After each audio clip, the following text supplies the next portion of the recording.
Good evening. I would like to call to order the meeting today for the Allegany County Board of Education, Tuesday, January 14th at 5:11 p.m. Please stand for the Pledge of Allegiance. I pledge allegiance to the flag of the United States of America and to the republic for which it stands, for one nation, under God, indivisible, with liberty and justice for all. This time I'll turn it over to Mr. Blank to lead the election of officers. At this time, we'll open the floor for nominations for president. I'd like to nominate Crystal Bender. Any other nominations for president? I guess we don't need a vote. Okay, we'll vote for Crystal Bender for president for the upcoming school year, or fiscal year. All those in favor? Okay, unanimous. We'll open the floor for nominations for assistant vice president. I'd like to nominate Lori Lepley for vice president. Any other nominations? All those in favor? Let that read unanimous. Congratulations, I think.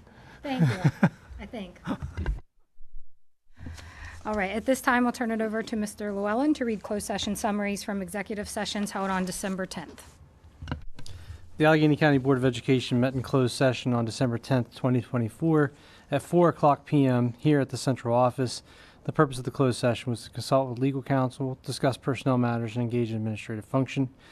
3 board members were present, Crystal Bender, David Bond, and Lori Lepley. There was 1 absence. The topics discussed were West Side Assistant Principal, the COP Unit 2 position, IA and custodian positions, principal retirement, EEOC complaint, board member vacancy, out-of-date students.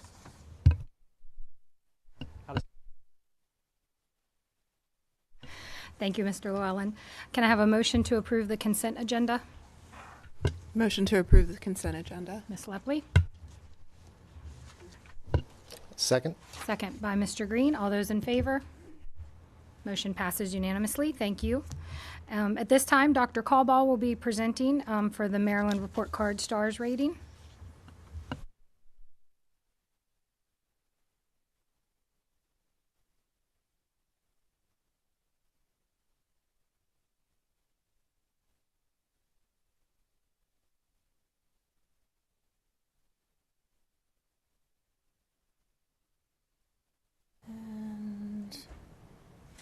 Okay, so good evening. So tonight I'm going to give you just a very brief update on the Maryland Report Card and the STARS rating. And so if you look on the slide, you'll see just as the student report card shows a student's progress, the Maryland School Report Card shows a school's progress or performance on the Maryland Accountability System. And each school's results, you can find those as a parent or board member on the Maryland Report Card at marylandreportcard.org. The STAR rating is part of the report card, and it's really just a snapshot of how a school is performing during the previous year on some set criteria or data. We look at areas of strength and areas for improvement from these report cards and the STAR ratings, and then our central office leaders, our school-based leaders, and our teachers use that information to create annual school improvement plans. And right now we're in the process of reviewing those school plans with their school-based teams. We've had several so far. So the major components of the accountability system, they're called indicators. And each indicator measures a different area of performance. For elementary and middle school, the areas are academic achievement, academic progress, progress in achieving English language proficiency, school quality, and student success. Those same indicators are on the high school report card with the exception of growth. That is not or progress. It's just achievement. And then there's 2 indicators on that report card that's not on the elementary or middle, and that's the graduation rate, and that's the area for readiness for post-secondary success that differentiates the high school report card. So I just want to give you a few highlights of the report card. Board members, you were giving several different informational items there for you to look at that contain some additional information. And there is a whole huge book or guidelines on the Maryland report card. So if you do want additional information on any of it, I can share that with you as well. But there are a few highlights that I'd like to share tonight. And first of all, while Maryland schools in general, 83% of them achieved a score of 3 or more stars, in ACPS we had 87% of our schools earn a rating of 3 or more stars. So we are above the state level. We had 10 schools in the district earn 4 stars, and of those 10 schools, 4 elementary schools had increased from 3 to 4 stars. 1 elementary school achieved the highest points possible for growth, which is a major component and one we really ask our schools to look at, because you can get a number of points for students showing growth from one year to the next in the tested areas. And they had the highest points possible for growth in both ELA and math, 12.5 out of both categories. So that was some real nice highlights. So with that said, there again is that Maryland user guide that I mentioned, and there's the link that both our parents, community stakeholders, and board members can look at if you want additional information on what the report card does and what the star ratings, how they are utilized. So at this time, do I have any questions about either the report card or the star ratings? Hey, Dr. Cobal. I know we have a packed meeting, so I only have one question for Sure. you, 2 comments. I'll start with my comments. First, really appreciate you highlighting the success of our elementary schools. Being a graduate of Fort Hill myself, being involved in South Cumberland, I'm obviously very concerned about the scores for elementary middle feeder schools that are going to Fort Hill, some of the lowest in our system. With that said, I'm going to talk to your team offline about that and try to understand what insight we have there. The other comment that I wanted to make was I did notice that there was a 5.49% drop in graduation rates, and I'll also follow up with your team about that. The one question I have for you, just high level, given these report card scores and your vantage point as Chief Academic Officer, what are the most critical areas of concern that we as board members should be aware of, particularly regarding schools performing at or below the 50th percentile? That's a great question. And what I would say to the board members and to our parents and to our community stakeholders is attendance. Attendance is chief overall what we need to improve on and what our families need to improve on. It is estimated that student absences have more than doubled since the COVID pandemic. And we have 2 different measures, chronic truancy and habitual truancy, 10% of the school year, 20% of the school year. And a lot of times our parents and students don't understand that missing even 2 to 3 days per month has a negative cumulative impact on school achievement. What happens is when a student misses that many days, they get behind. Then they don't get caught up with their work. Then they feel uncomfortable being in the classroom because then they're worried about being asked a question.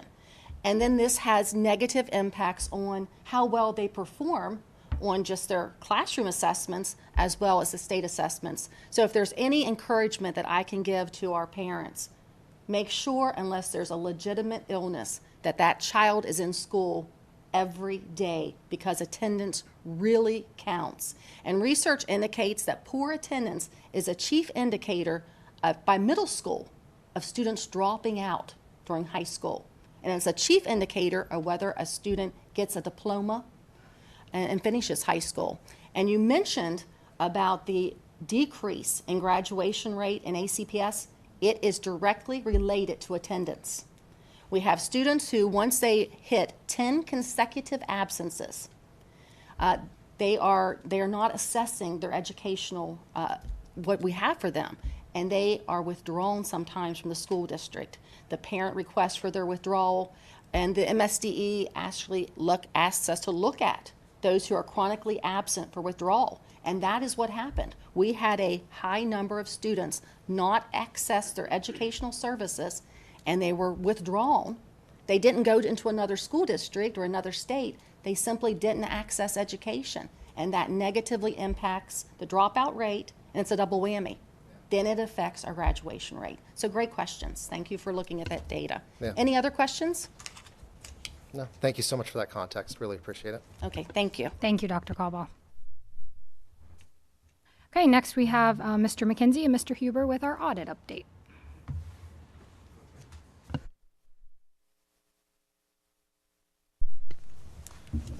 As you mentioned, this is Ed Huber. He is with the firm Huber Michaels and Associates, who've performed our audit. We're going to go through the fiscal 2024 audit at this time. So, Mr. Huber. Sure. Good afternoon. As I go through some of this information, if you have any questions, please feel free to ask. And we're going to take a look at the report that's titled Financial Report. And first, I direct your attention to, it's actually page 1, but it's about 3 pages back in the report, just behind the index. And the second paragraph down there says, in our opinion, the financial statements present fairly in all material respects the financial position of the Board of Education of Allegany County. And so this opinion is what we refer to as an unmodified opinion, and it's what you want. It's the best opinion that you can receive, and it simply means that we don't take any exceptions to the numbers as they're presented in the financial statements. The next thing I'd like you to do is just to hit some of the highlights and turn to page 21. Page 21 has the government funds. It's the balance sheet. And the second item from the bottom reflects the fund balances for the various governmental funds. So the first column on the left is the general fund, which is the general operations of the board. And that total fund balance is $27 million. But you need to keep in mind that $17 million of it is assigned to capital projects, and $3 million has been assigned for healthcare expenses. So the unassigned or the undesignated is $7 million is what you have available in the general fund. Next column to the right is restricted. Restricted, you don't have a fund balance. You know, those are the federal programs that come in as grants. The grants are spent and the money goes back out. So there's not a surplus or a deficit in that fund. Food service. Food service has a total fund balance of $1.8 million. About $1.5 million is unassigned. Student activities, those are the funds that's out in the schools. So those funds are not available for general operations, but there's $2.6 million in the student activities fund. And then school construction, $3.7 million, but those funds are specifically allocated. There are specific projects that you've identified that you've received funding from the state to accomplish those projects. So that's not available for general operations either. Turn to page 23. Page 23 is the statement of revenues and expenditures for the governmental funds. And the fifth item from the bottom says net change in fund balances. So that's the surplus or the deficit for those various funds for this last fiscal year. And again, the first column being the general fund, 1.4 million was the surplus. And in a minute here, we'll take a look at the budget to actual comparison to see where that came about. Restricted fund is zero, as we mentioned. There's no surplus or deficit. You're spending grant money for those specific purposes. Food service had a $115,000 deficit for the year, but there was fund balance to absorb that.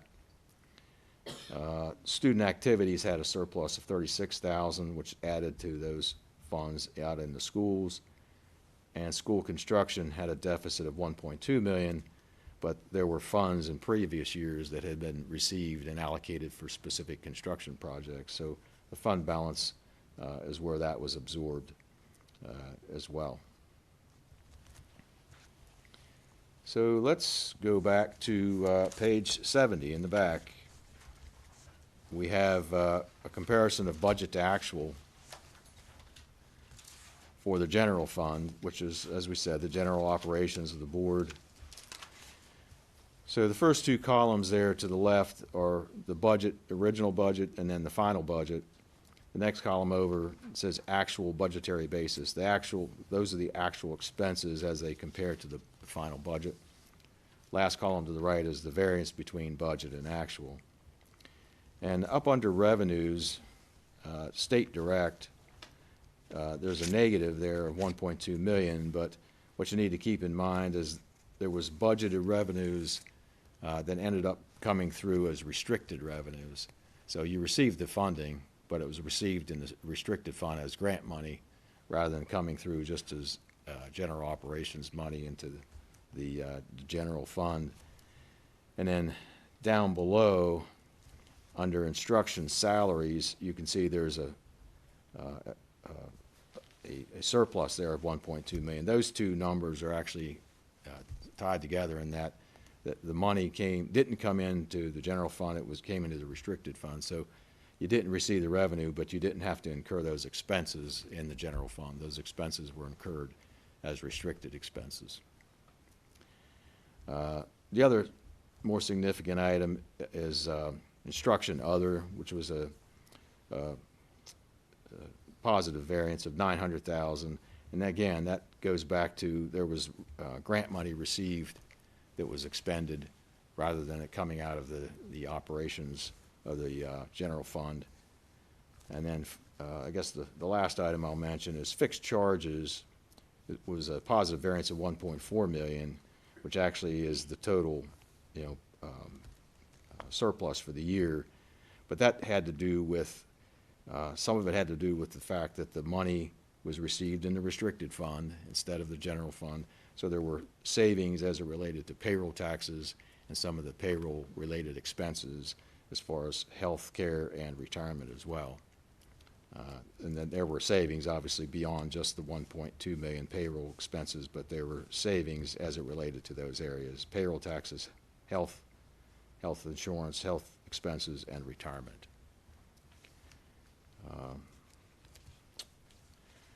That was really all I have to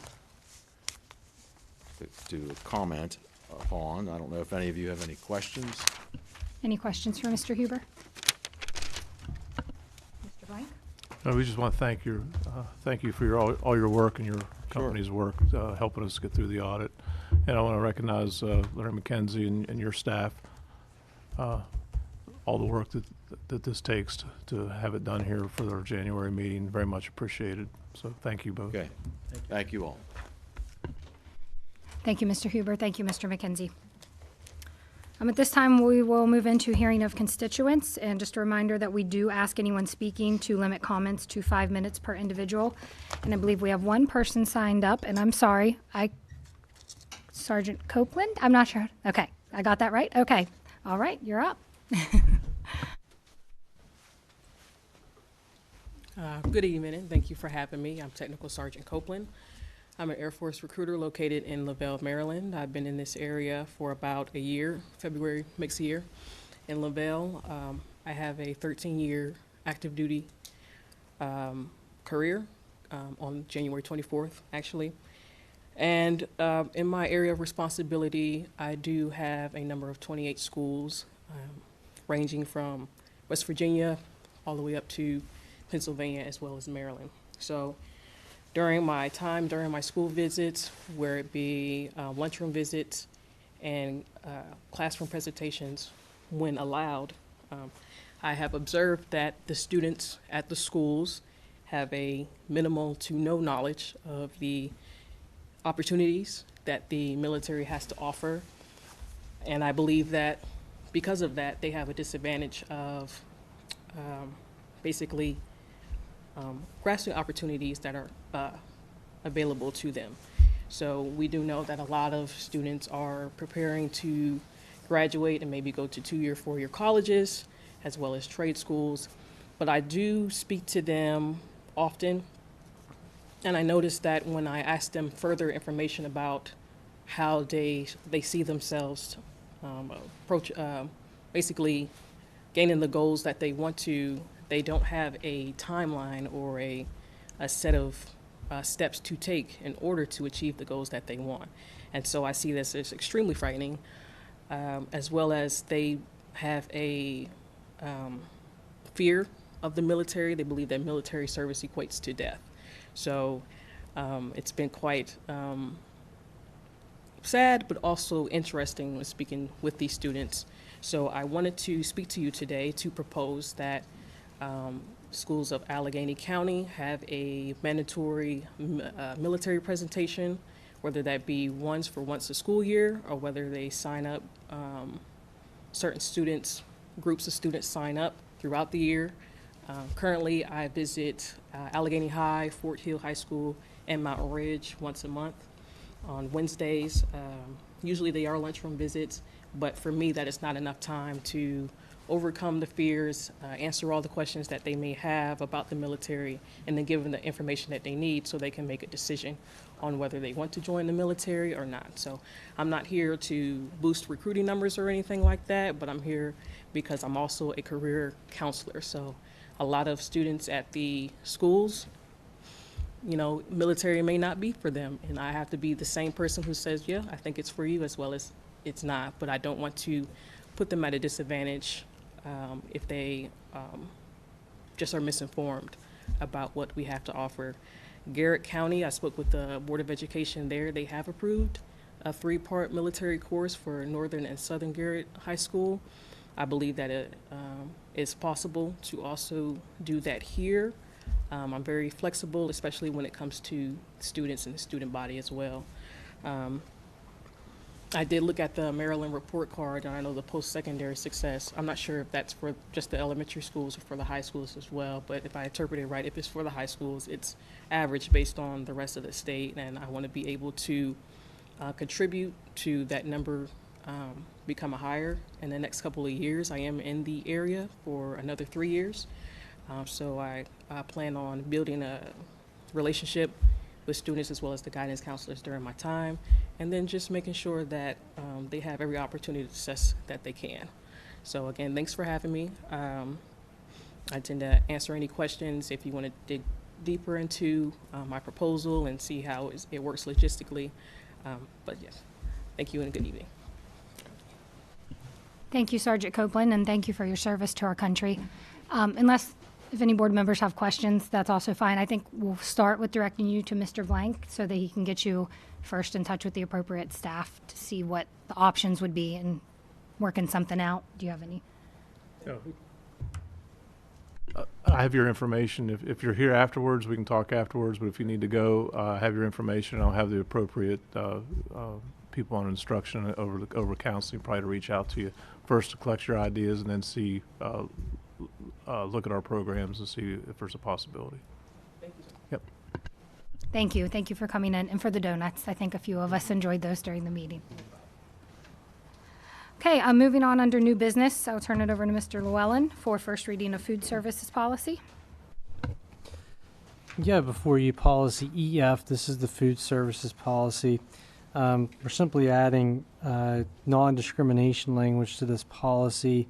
This was requested after a MSD audit of our policies. Also, next meeting, assuming we approve this on first reading, there's an accompanying change to the regulation that has a civil rights procedure attached to it. So this is something that the USDA and the U.S. Department of Education wants us to include in our food service policy specifically. I will tell you we do have anti-discrimination policies, but they want to see it in the policy for food service. So this is for first reading. If you approve it tonight, then the second reading will be at next meeting. Is there a motion to approve policy EF? Motion to approve first reading of food policy file EF. Second. Second. Are there any questions or comments? Okay, all those in favor? Passes unanimously. Thank you. At this time, we'll have an update from our student board member. Ms. Aowen, do you have anything for us this evening? Not too much. I know the only big thing happening shortly is on the 25th this month is the Winter Leadership Conference. There is many students that are insanely excited to be attending. And that's my major news. Moving on to board member updates. We do have one update this evening. Mr. Blank, would you like to update or would you like me to? Sure, I can do it.